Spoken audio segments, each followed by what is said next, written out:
you so much, Ireland. Lumaban! Kapitans, nako. Parang lahat ay hindi na mag-budgeteering, no? Partner, eto na ang susunod na magpe-perform ang ating municipal Councilors!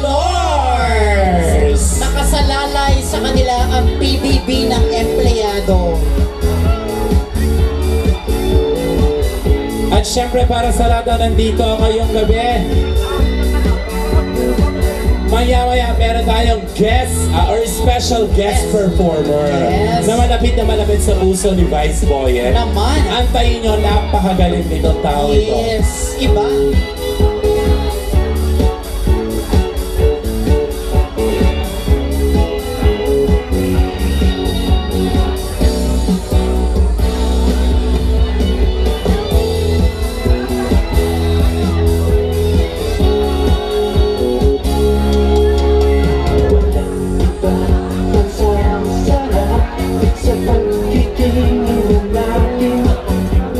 Sana ay di na mabuka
the mix.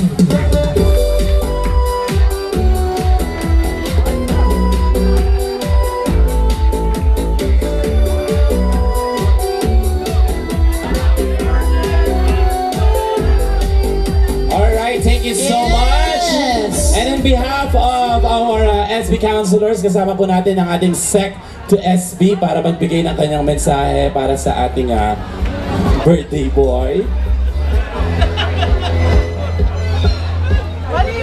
Good evening po. Akala ko po tapos na yung kahihiyan sa pagsayaw.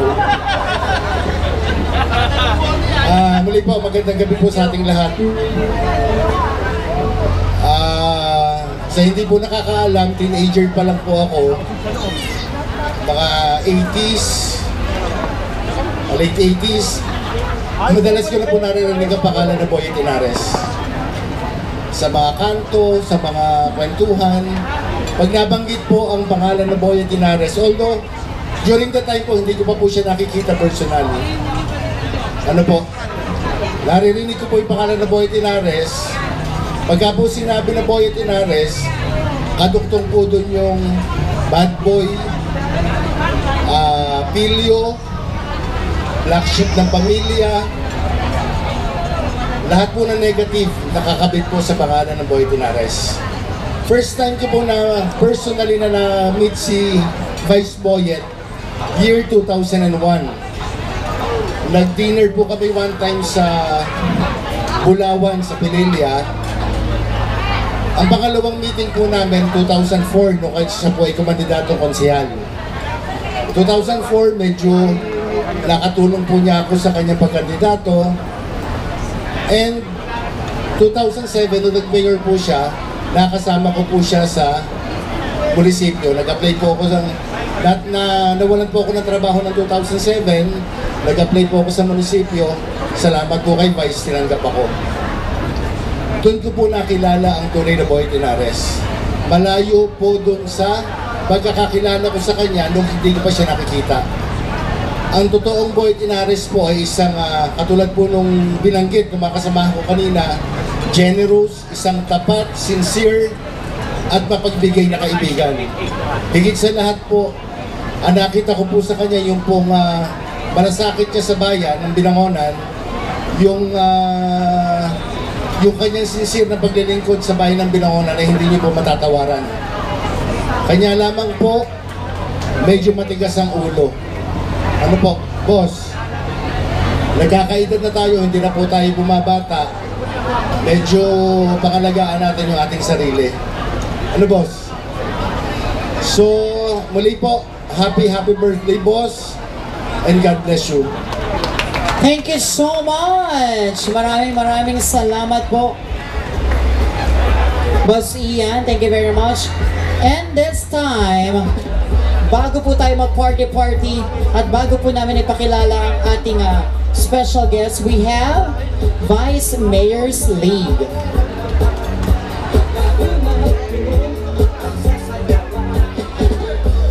So tawagin po natin ang lahat ng mga Vice Mayor's League at inimbitahan natin si Vice Boyet na maupo sa harapan.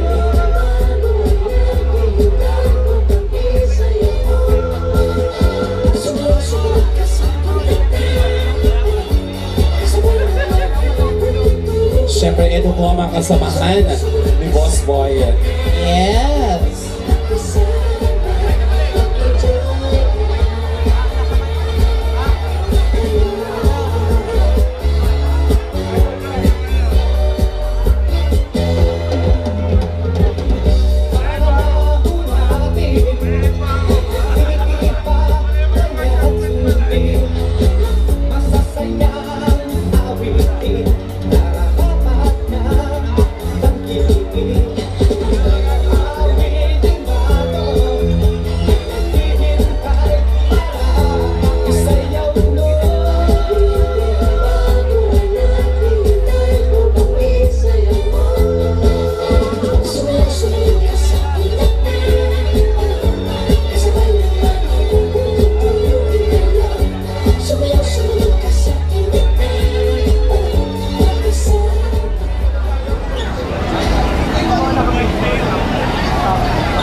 lalawigan ng mga Vice Mayor sa lalawigan ng Rizal.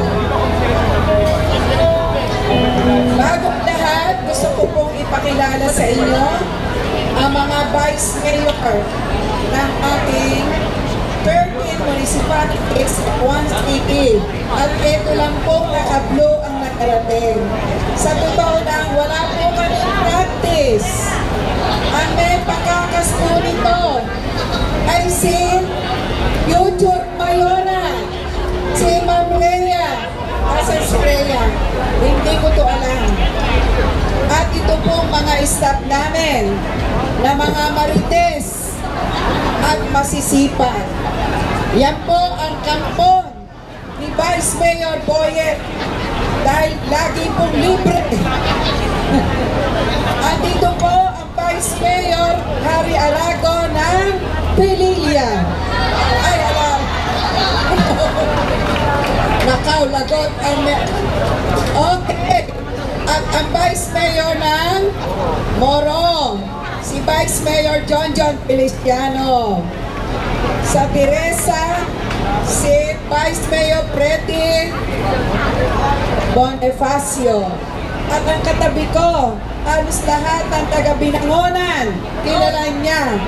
Dahil siya po ang Vice Mayor ng Cardona, si Hil Panda. At ngayon, ito po ang Vice Mayor ng Municipality ng Pililla. Okay. Si Bobet Bidañez. Ito po nasa tabi ko at binata. Ito po ang Vice Mayor ng San Mateo. Si Vice Mayor Jaime Rojas. Okay. At ako naman po, ang inyong lingkod, ang Vice Mayor ng Antipolo City. Magandang gabi, Congresswoman Mia Inares. Okay po. At si Kapiling po magiging pangalawang punong lalawigan na po siya. Okay. Awita. Okay, ready.